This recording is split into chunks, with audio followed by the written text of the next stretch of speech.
So do you feel like these are unfair questions of somebody within a department of that size and scope?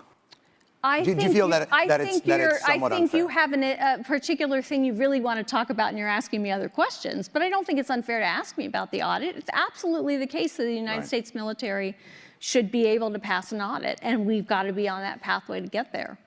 But don't you think that that does speak to the larger point that we're trying to get at, which is good journalism uncovers corruption? And okay, I mean, good journalism does uncover corruption, but I'm not sure these two things are linked. An audit is not. But they are. Okay, so you need to explain to me, do you understand what an audit does and the degree to which it is linked to the question that you're asking? I believe so. Okay, go ahead. Give me your explanation. No, I don't mind learning. So what I would suggest is that the audit that they have in the military doesn't really look at whether or not there's efficacy. It's just whether they got delivered the thing that they ordered.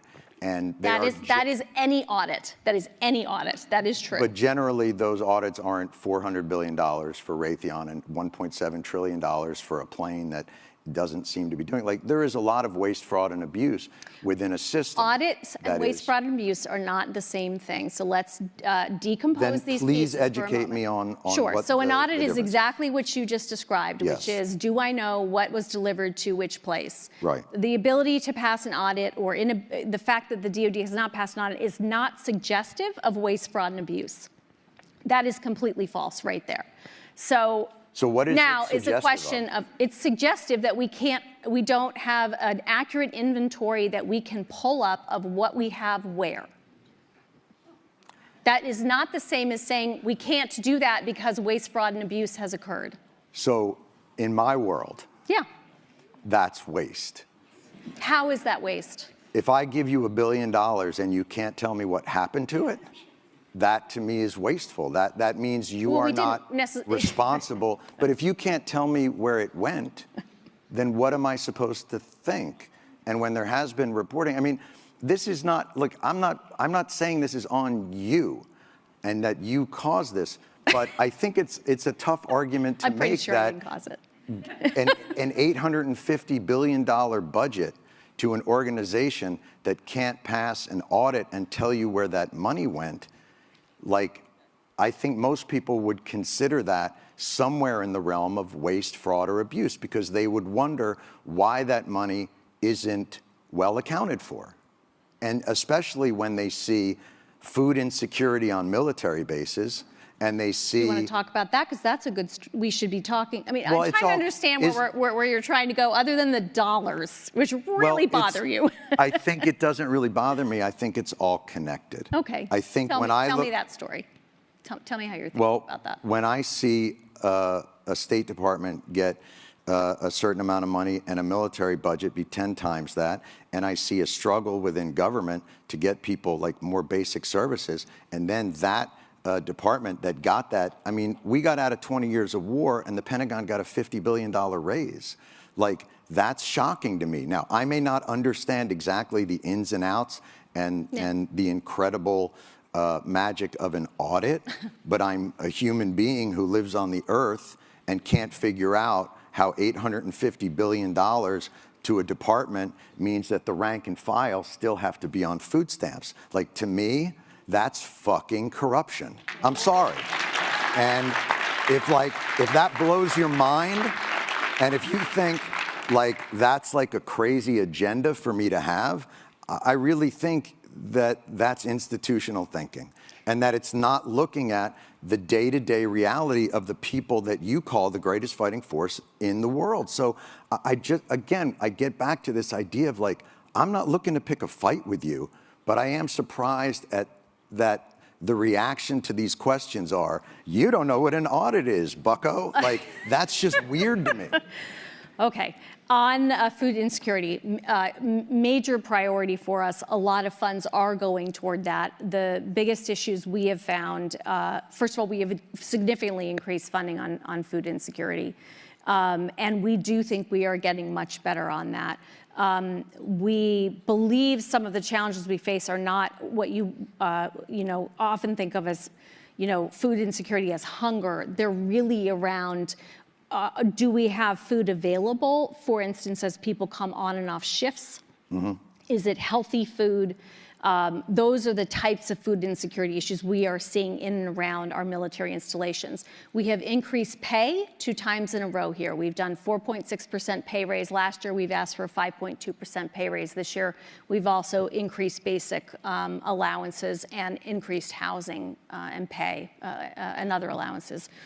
So overall, we definitely think we need to increase the spending that we are putting forward toward our service members and their families. We're putting our money where our mouth is. Another big area is childcare. Spending a lot more money on childcare. That includes both childcare facilities, and it includes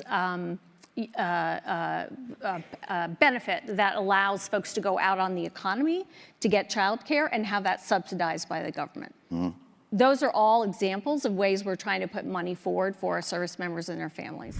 That was a clip from a conversation between Jon Stewart and the Deputy Secretary of Defense, Kathleen Hicks, that went viral for a couple different reasons. One, for how Kathleen Hicks was talking to Jon Stewart, the tone that she used, kind of the patronizing, do you even know what an audit is? You tell me what you think an audit is. And two, the fact that Jon Stewart really exposed the fact that our government loses billions of dollars a year, billions of dollars of our taxpayer money, and a lot of it just goes unaccounted for. And you're talking about these billions going towards defense contractors like Raytheon that are worth just insane amounts of money, while you have soldiers who are living on food stamps and who have a tough time getting food into their kids' stomachs or their stomachs, which is a huge problem. And so going back towards, to Kathleen Hicks and her kind of patronizing demeanor and tone towards Jon Stewart, Hicks needs to rework her persona with how she comes across on stage if she's going to continue doing these interviews, because it really kind of felt like she was the asshole here. And you really have to praise Jon Stewart for sitting there and remaining calm.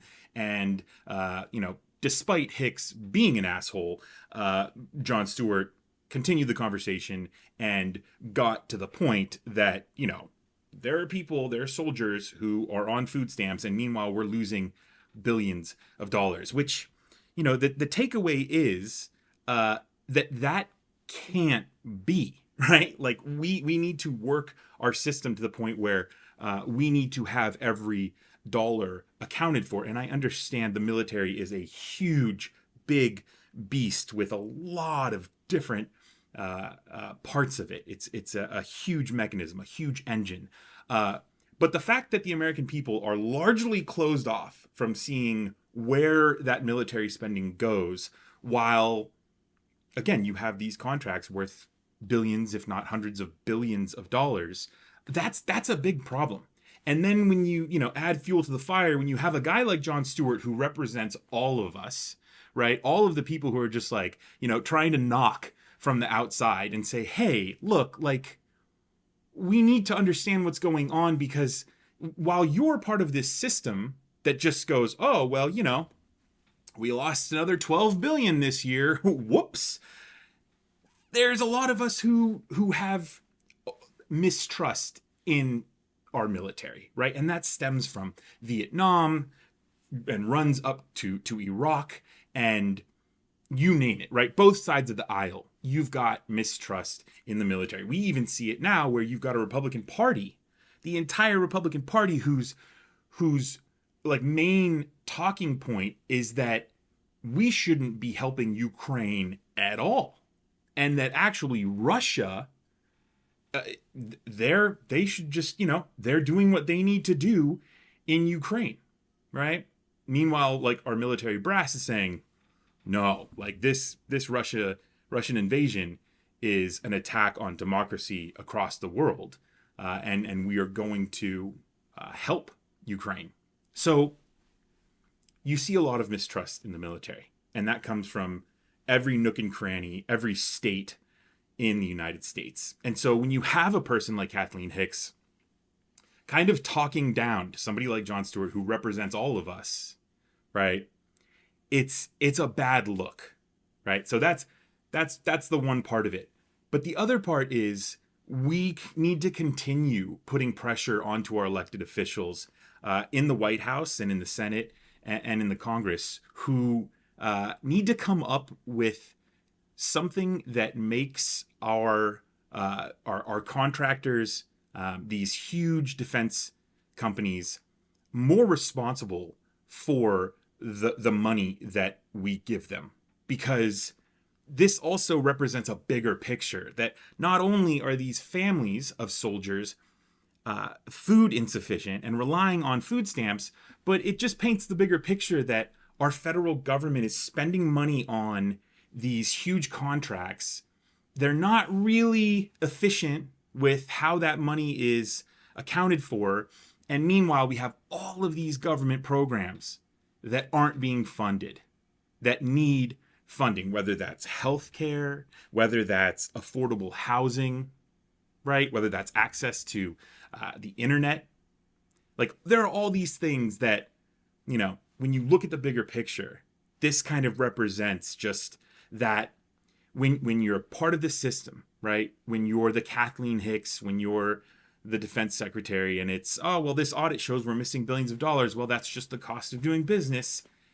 And you've got people like Jon Stewart, who's like, that's fucking corruption.